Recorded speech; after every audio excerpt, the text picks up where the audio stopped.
Hello and welcome back to Mental Health Toolkit. I'm Annie and I'm going to talk with you about creativity today. I want to give you a definition of it and talk through some of the benefits of what creativity can do for you and help you explore your own creative outlets and challenge you to maybe engage in a creative activity after you watch this sometime this week. So Merriam-Webster's dictionary defines creativity as the ability to bring into existence anything that we can invest in or produce through imaginative skill is creativity. Anything we put on paper, anything we build, any idea we can think of could be seen as a creative act. Creative expression is a way we can complete the stress cycle that happens in our bodies. So we all experience stress, and stress is something that happens in our brains and our bodies, different from a stressor that exists in our lives. So a stressor at work could be the piles of papers that you need to get filed. But the actual stressful experience of that is a felt sense. It's a body experience. It's feelings and emotions. It's thoughts about what that might mean for you and what you need to do at work. That's different than the actual activity or stressor. And we need to find ways to work through that cycle. Often we're walking around with unfinished stress cycles existing in our bodies. So in the book Burnout, The Secret to Unlocking the Stress Cycle, written by Emily and Amelia Nagoski, they talk through the stress cycle, and they give us a wealth of information of how to expel the stress from our bodies, how to work it out so that we're not carrying all of that. They point out that engaging in creative activities today leads to more energy, excitement, and enthusiasm tomorrow. Emily and Amelia discuss how creativity is an avenue to let out and process big emotions. They write that literary, visual, and performing arts of all kinds give us the chance to celebrate and move through those big emotions. The link to their book can be found in the comments below. I'll make sure to get that for you.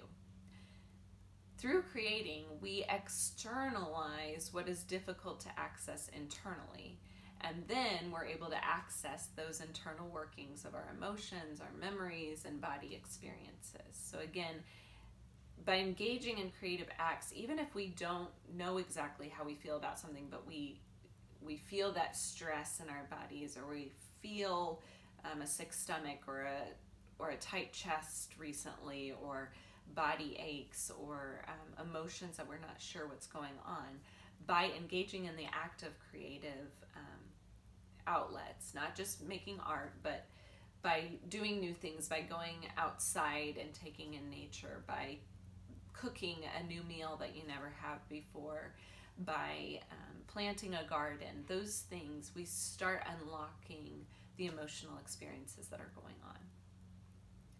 There's a connection between creativity and self-compassion. I put out a link, I put out a video on my channel about self-compassion a week ago, so you can look on my channel and the video is there. And I was talking through with my sister about the connection between self-compassion and creativity, and the idea that a lot of times people want to engage in self-compassion more so that when they are creative, they're not so perfectionistic. They're kinder to themselves about what they create.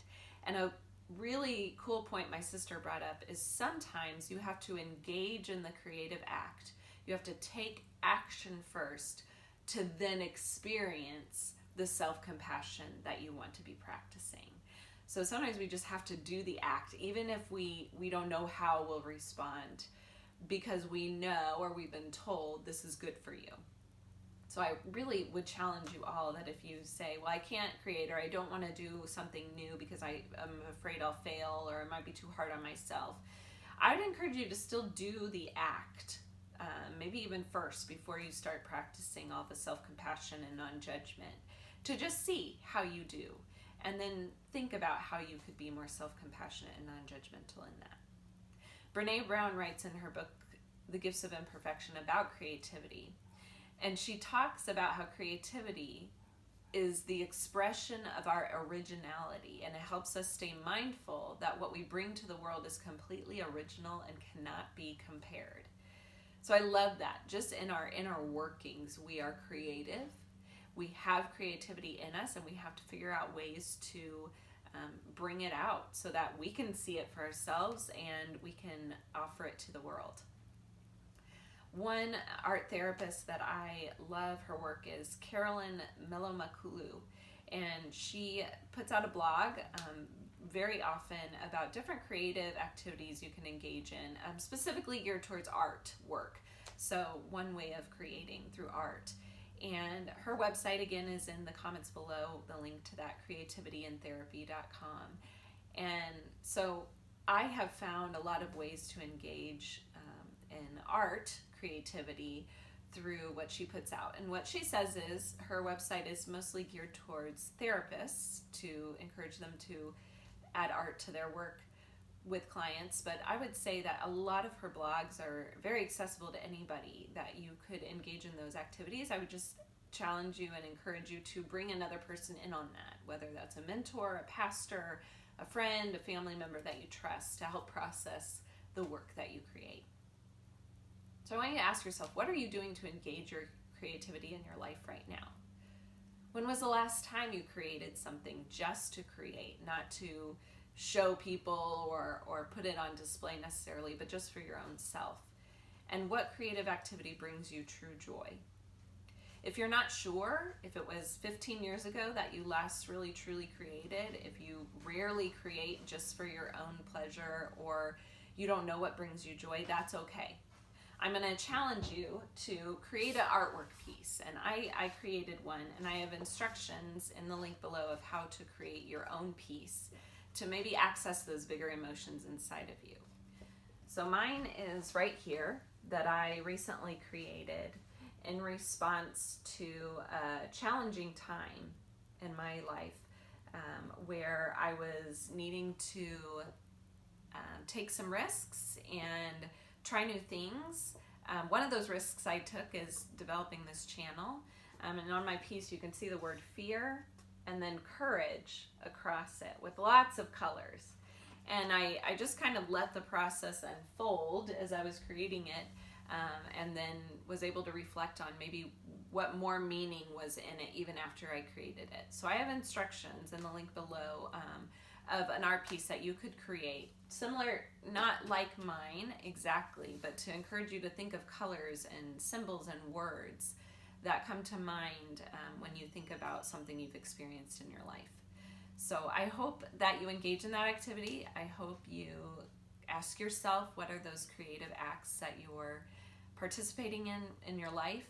And remember, through all of those processes, to be kind to yourself. I'll see you next time.